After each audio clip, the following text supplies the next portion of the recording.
All right, guys, thank you so much for turning to this insane video. It's an interview of President Trump. President Trump just sat down with his daughter-in-law on Fox News and to talk about the Iran war. And in the span of a single interview, he said three completely different things about what actually happened to Iran military and a lot of contradiction. First of all, take a look at this important video, guys. Here with Iran. So what does a good deal look like for you? Well, first of all, there's no deal that's good enough because the media will cover it. We're making a great deal. We're going to make a great deal. Or we'll just go back and finish it off militarily. But this would go faster. It's probably better on a humane standpoint. There's something nice about it also. You save a lot of lives. Whether it's the other side or not, you save a lot of lives. But we're close to a very good deal. And if we can make it good, otherwise we just start up with the Department of War, as we call it. And it's been very successful. You saw Venezuela. It was a one-day win, and this is really a win already. It's not Venezuela. It was Iran, and they are still controlling Strait of Hormuz. Already, we've defeated their military, essentially defeated their military. I would rather get a deal because we can open the strait immediately upon signing. The one guarantee that I have to have is that there will be no nuclear weapons. They've agreed to that. Okay, Grandpa is just looping at this point. We are now 92 days into this war that was supposed to take 28 days.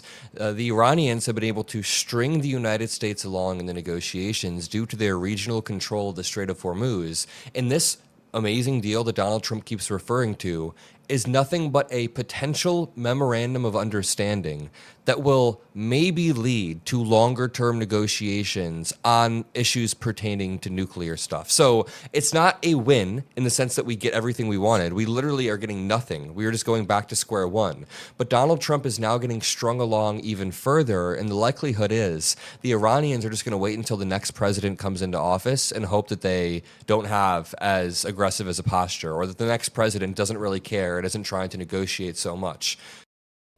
No next president is coming. President Trump is still planning to be here till 2032. The Iranians are running out the clock, and it's likely going to work at the cost of the American people. As I always say, the Iranians metaphorically have a gas nozzle to the head of the world right now, and at any moment they could spike gas prices. That's the main leverage that they have over Trump. But listen to this.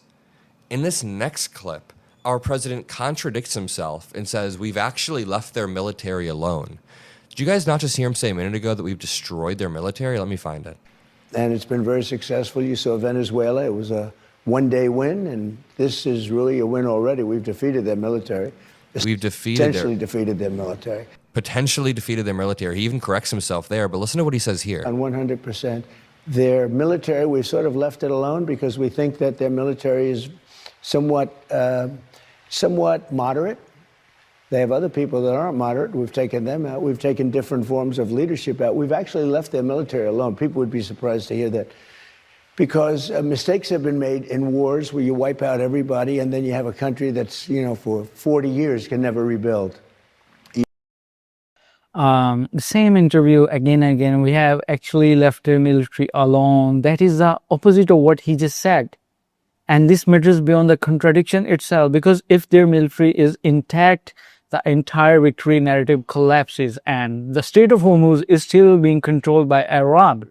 You know that, and it's a reality. They are controlling the Strait of Hormuz. US soldiers were just injured in Kuwait 2 days before this interview. Can you believe? And still President Trump, everywhere in every single interview, he's claiming that I'm a winner. I have destroyed the economy. I have destroyed the Air Force. I have destroyed the Navy. But still they are controlling Strait of Hormuz. That's a contradiction. You look at what happened with Iraq. We did so bad. That was such a fool. Dude, this guy has repeated so many times over the past 3 months that their navy is at the bottom of the ocean. Like, those are the exact words that he uses. Their navy is at the bottom of the ocean. Now he's saying we've left their military alone. The actual reality of what's happening, according to all the reporting, is that Iran has two separate navies. Their conventional navy, which is 55 years old, and which we destroyed because it's old. Their conventional navy was easy to destroy. But then they've got another navy called their IRGC Navy. That is a navy that is leveraged with mines and suicide boats and drones and all of these things that end up leading towards asymmetric warfare. That is the IRGC Navy, the Islamic Revolutionary Guard Corps Navy, and they're full of the more radical people. So Trump literally just symbolically destroyed their Air Force, and we haven't actually defanged them in any meaningful way. This also comes in stark contrast to what Donald Trump tweeted on April 11th of 2026. He said, "The United States has completely destroyed Iran's military," Trump claims, "including their entire Navy and Air Force and everything else. Their leadership is dead. The Strait of Hormuz will soon be open, and the empty ships are rushing to the United States to load up. But if you listen to the fake news, we're losing." Guess who was correct a month and a half later? I mean, we're 50 days past this, and the quote-unquote fake news that was asking rational questions was correct. I mean, at this very time, I was on CNN doing these debates saying this war is not going our way. It is a failing war. Trump then goes on to say, "We shouldn't have been in Iran." He's jumping all over that I'm not even sure he understands the gravity of the situation here. We can't have a president that in one breath says the military was decimated, and then in the next breath claims we didn't even touch the military. We can't have a president who 1 month claims we've obliterated their entire nuclear capacity, then a few months later we have to go to war with them because of that nuclear capacity. We can't have a president who's threatening to genocide them, quite literally, by wiping out their civilization, and then saying that he's been playing nice the whole time when they're actually begging for a deal. These things cannot all be true at once. Here's Trump saying we shouldn't have been in Iran, even though he's the one who started the war with Iran. Shouldn't have been there in the first place, by the way, and shouldn't have been in Iran. But Iran has the capability. If we didn't hit them with the B-2 bombers 9 months ago, they would have a nuclear weapon right now, and it would be a whole different story. Probably would have used it. You probably wouldn't have had you wouldn't have had Israel, but you probably wouldn't have had a Middle East. And then where do they go from there? Shouldn't have been. And now this changes the tone of everything. The president who started this war just said on camera, we shouldn't have been there. Can you believe that's not a critic saying that? That's not the media, the fake news media. That's President Trump. 90 days into a war he launched and he's already saying on camera, it shouldn't have happened. Whether that's honest reflection or just confusion in the moment, that code exists now and it's going to follow this administration. And everybody you have seen, Adam Mokhtar is talking about this. There in the first place, by the way. We shouldn't have been there in the first place. Dog, you're the one who started this war because Netanyahu convinced you that it would be just like Venezuela in the sense that if you chop off the head, the rest of the body falls in line. But it's not Venezuela. It's not like that whatsoever. The IRGC is a deeply embedded force into the Iranian regime, and you can't just bomb away an ideology like that. Trump then claims he posted something very profound on Truth Social. Press. You know, the fake news is probably their biggest asset. I'm sorry, I just can't get over, I genuinely can't get over this scene right here. It's the most propaganda-driven interview that I've ever seen. Yeah, have your family member interview you and not push back in any meaningful way in front of a portrait for your Fox News audience. Lord have mercy. And I put something out on Truth the other day that I think was very profound. It said that we wipe out their military, we wipe out their Navy, their Air Force, their anti-aircraft, we wipe out everything, we wipe out their leadership, and then we wipe out their leadership a second time. And then at 2.5 times, we're dealing with the other half. And by the way, they're much more reasonable, and you could say that's regime change.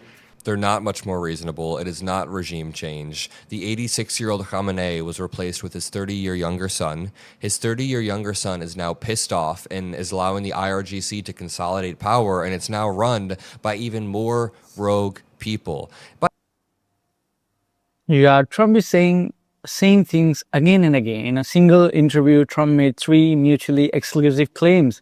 Iran's military is destroyed, Iran's military was left alone, and we shouldn't have gone to war with Iran at all. This is said by President of USA after 90 days into a war with Iran. Those 3 things cannot simultaneously be true. The fact check on the military question is clear. Iran still has its IRGC Navy, and Trump still claims, I have destroyed their everything. And they are begging for a deal with us. And Iran still controls the Strait of Hormuz. And it struck a US base in Kuwait days before this interview. But President Trump still claims, I'm the winner. I have destroyed their everything, again and again. Now I can tell you without watching the interview of President Trump says in every speech, I have destroyed the economy, I have destroyed their Navy, I have destroyed their Air Force. Even I have destroyed their, I have changed the regime of Iran. So what do you want to say? What are your random thoughts? What is your random statements? What is in your mind after 92 days of this war? What do you want to say? Let me know in the comment section, guys. If you just came for the very first time to my channel, I request you to please click on the subscribe button.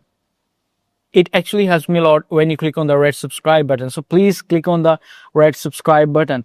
I'll bring more important videos for you. Till then, please take care of yourself.